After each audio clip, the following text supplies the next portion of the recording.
In the heart of the ancient Jewish scriptures, there lies a passage that has puzzled scholars and believers for centuries. Imagine, for a moment, a society where the calendar itself is a sacred document, where the phases of the moon and the cycles of the sun dictate not just the planting and harvesting of crops, but the very fabric of daily life and religious practice. In this world, the Book of Leviticus, particularly chapter 23, stands as a monumental guide, outlining the fixed times and sacred convocations that the Israelites must observe. Yet, within this seemingly rigid and ancient text, there is a depth and complexity that challenges our modern understanding of time, ritual, and community. The passage begins with a striking declaration. "And the Lord spoke to Moses, saying, Speak to the Israelites, and you shall say to them, These are the fixed times of the Lord which you shall call sacred convocations. These are my fixed times." This opening sets the tone for a detailed and intricate calendar of holy days and observances. But what does it mean to call these times sacred convocations? The term convocation itself suggests a gathering, a coming together of the community. In the context of the Israelites, this is more than just a social event. It is a divine command, a call from God to assemble and worship. The first of these fixed times is the Sabbath, a day of rest that is described with a sense of absolute reverence. 6 days shall tasks be done, and on the seventh day, an absolute Sabbath, a sacred convocation. No task shall you do. It is a Sabbath for the Lord in all your dwelling places. The Sabbath is not just a day off from work.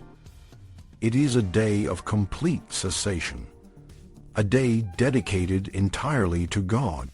The language used here is powerful and unambiguous. The phrase, an absolute Sabbath, Shabbat, Shabbaton in Hebrew, emphasizes the supreme importance of this day, suggesting that it is a Sabbath above all other Sabbaths. It is a day of rest, reflection, and communal worship, a time when the entire community is called to pause and recognize their dependence on the divine. Following the Sabbath, the text outlines a series of festivals, each with its own unique significance and rituals. The first of these is the Passover, which is described as a time of remembrance and celebration. In the first month, on the 14th of the month at twilight, a Passover offering to the Lord. And on the 15th day of this month, a festival of flatbread to the Lord. 7 days you shall eat flatbread. The Passover, or Pesach, is a deeply symbolic festival that commemorates the Israelites' exodus from Egypt. The ritual of eating flatbread, or matzah, is a reminder of the haste with which the Israelites left Egypt, leaving no time for their bread to rise. This festival is not just a historical remembrance. It is a reenactment of the Exodus, a moment when the community comes together to relive and reaffirm their identity as a people set free by God. The Festival of Flatbread, or Chag HaMatzot, follows immediately after Passover and lasts for 7 days. During this time, the Israelites are commanded to eat only unleavened bread, a practice that reinforces the themes of humility and dependence on God. The festival is marked by a sacred convocation on the 1st and 7th days, during which no work is to be done.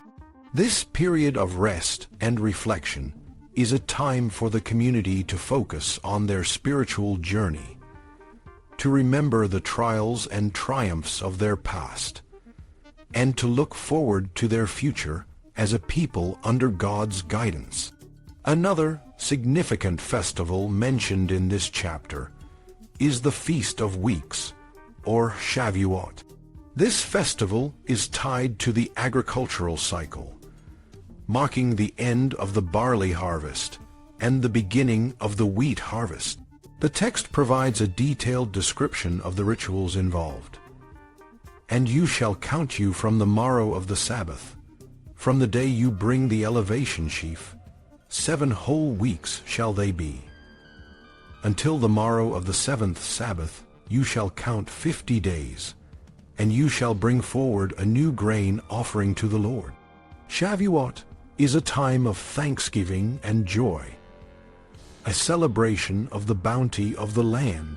The ritual of counting the Omer, the 49 days between Passover and Shavuot, is a period of spiritual reflection and preparation. The offering of the first fruits of the harvest is a symbol of the community's gratitude and commitment to God.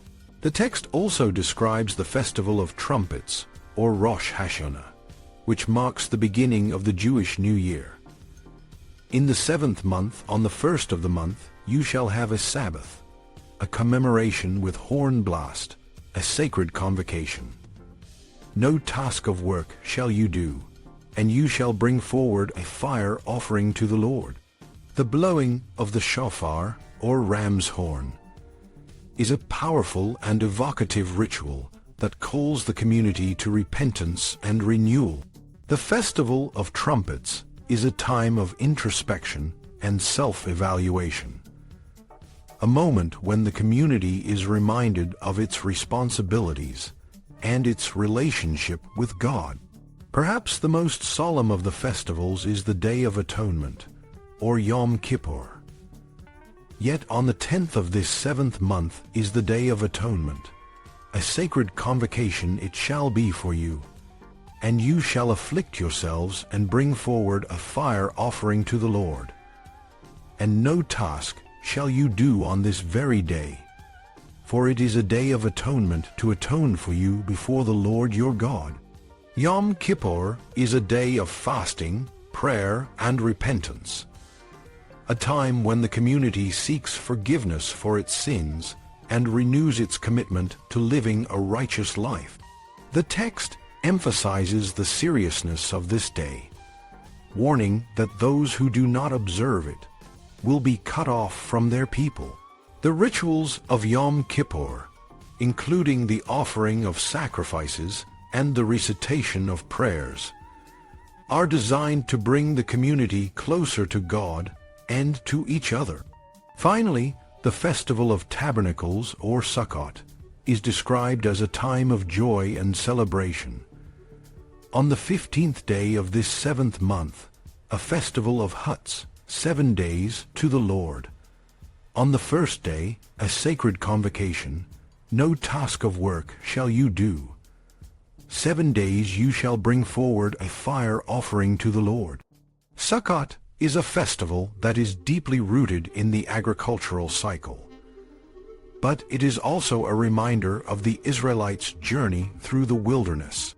The construction of temporary shelters, or Sukkot, is a symbolic reenactment of the dwellings the Israelites used during their 40 years of wandering. This festival is a time of communal joy, a celebration of the harvest and the protection of God. The passage in Leviticus 23 is more than just a list of dates and rituals. It is a blueprint for a community that is deeply connected to its past, present, and future. Each festival serves a specific purpose, whether it is to remember the Exodus, to give thanks for the harvest, or to seek forgiveness for sins. These fixed times are not just historical markers. They are living traditions that shape the identity and values of the Israelites. The act of gathering together, of observing these sacred convocations, is a way of reinforcing the community's commitment to God and to each other. In a world that often seems chaotic and unpredictable, the fixed times of the Lord provide a sense of order and stability.